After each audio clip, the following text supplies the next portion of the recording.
প্রিয় দর্শক, আপনারা এই ভিডিওটা দেখুন। এই ভিডিওটা দেখার পর আপনাদের গায়ের লোম যদি না দাঁড়িয়ে যায়, তারপর আমাকে বলবেন কথাটা। এটা 2021 সালের ভিডিওটা।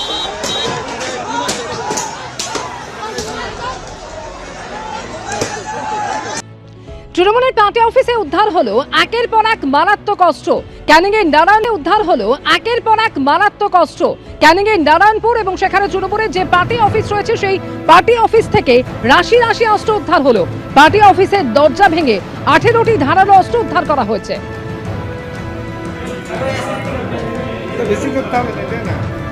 2021 সালের ভিডিও এইটা। বিধানসভা তৃণমূল কংগ্রেস জিতার পরের দিনকে ঠিক এই রকমভাবে মানুষের উপরে অত্যাচার করেছিল। বিধানসভা ভোটের পর রাস্তায় দাঁড়িয়ে গাড়ি ভাঙচুর, গাড়ি থেকে লোকেদেরকে বার করে তাদেরকে ঠ্যাঙানো, তার সাথে সাথে কত মানুষের ঘর ভেঙে দেওয়া।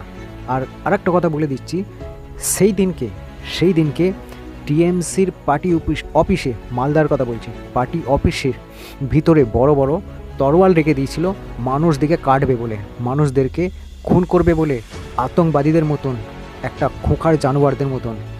আজকে 2026 গত 4 তারিখের পর 6 তারিখের কথা বলছি আপনাদেরকে, ঠিক আছে? 6 তারিখে আপনাদেরকে আমার বলার উদ্দেশ্যটা কি, কেন, কিসের জন্য আমি বলতে চাইছি আপনাদেরকে। গান্ধীজির মতন ভাষণ দিচ্ছে শ্রমিক ভট্টাচার্য গান্ধীজির মতন ভাষণ দিচ্ছে, লেকচার দিচ্ছে। এসো আমরা মাছের ঝোল দিয়ে ভাত খাবো, তৃণমূল কংগ্রেসের লোক।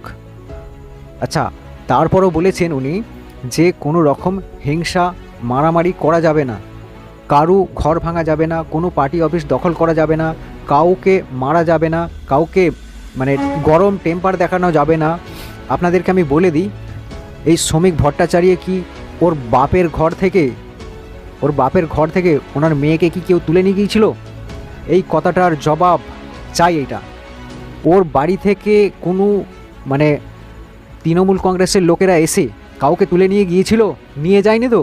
তাহলে এই কথাগুলো ও বলতে পারবে? ওর পক্ষে সম্ভব?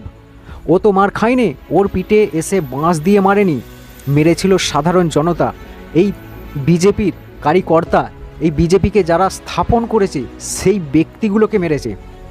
ও কি করে জানবে যে মারের কতটা যন্ত্রণা হয়?